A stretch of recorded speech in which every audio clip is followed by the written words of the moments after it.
So let's talk about speed and just how it even evolves into street racing and other stuff like that. I've raced before. You know, sometimes you're with your buddies and they'll rev up beside you and you kind of like, you know, I'm faster than you, like, what are you doing? And then you guys end up going, you know, a little bit too fast down the white mud or on the Henday or whatever it is. It's not really safe. Like lots of people just speed. For me, it's just for fun.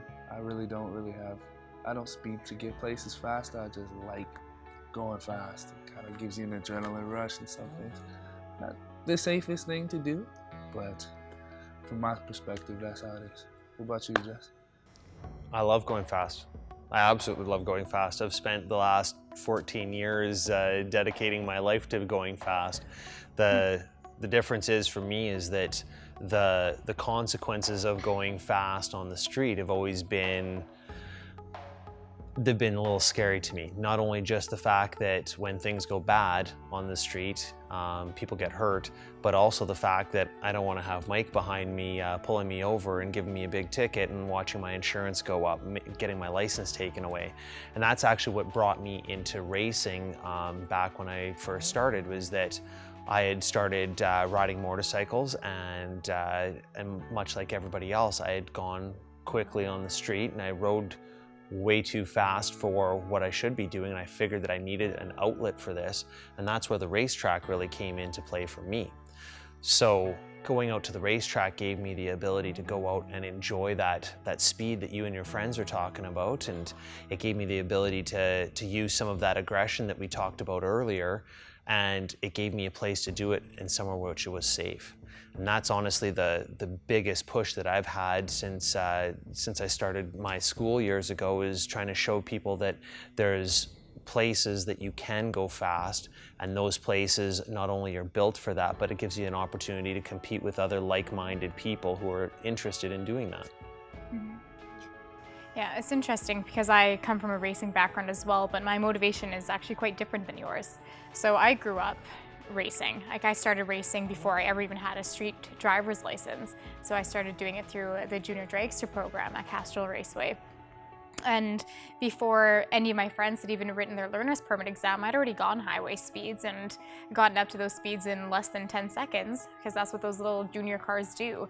So for me, the allure of, you know, going 130 on the Anthony Henday just isn't there, because what I have on the racetrack is so much more powerful that you don't get that adrenaline rush on the Henday.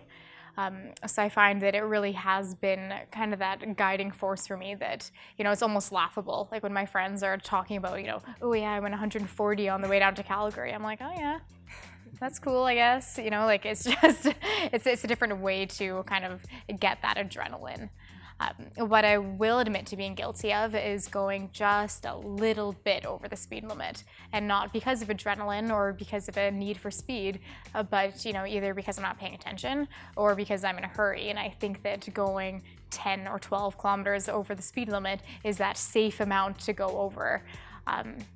So, you know, instead of going 110 on the highway, going 120 or 125, and then suddenly getting the photo radar tickets in the mail a few months later. If I were to make a stack of my photo radars and total up those values, I'm sure I could have a lot more race car parts than I do right now, because that can take a huge toll.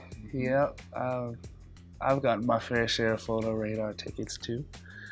So you were saying 10 to 12 is kind of like the safe. For me, I've realized photo radar only flashes if you like 10 over.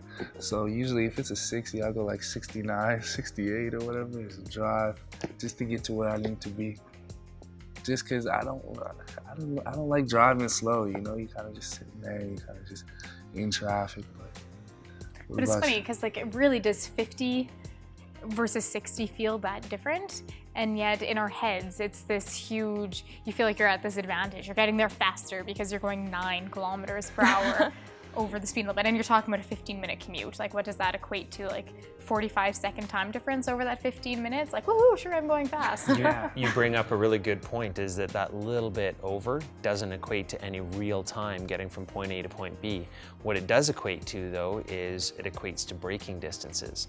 So teaching some of the graduated driving program that we have with the fire department, we spent time and actually had the fire trucks filled with water, filled with fuel, try and come to a stop at 30, 40, and 60. And the braking distances grow exponentially as you start to hit the brakes.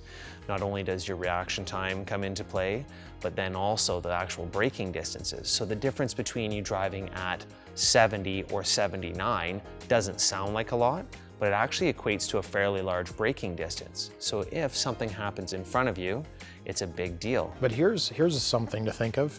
You want to try to save the 2-3 minutes, so you're speeding to get to where you got to go, and all of a sudden you get pulled over by an officer. You've just lost 5-10 minutes. All right, so you're not no further ahead. Plus now you're going to have a fine, and Your wallet is lighter. Yeah, yeah, and then you're mad, so then you're gonna have road rage, and it just keeps going on and on. I feel as though my mindset changes when the weather changes, that when it's raining or when it's snowing, I might slow down a bit and I might drive differently with the weather, but my mindset of getting somewhere fast doesn't change. So I might still be going 60 when, well, conditions say I should be going 50. The mindset that I really need to get somewhere fast doesn't change, and I think that's probably my biggest problem and why I'm so guilty of excessive speeding, is because I feel like I need to get somewhere, but in reality, just to reinforce again what we've been talking about so much, is the fact that, you know, going 10, 20 kilometers over doesn't get me there to that destination faster. In a hurry to get nowhere fast.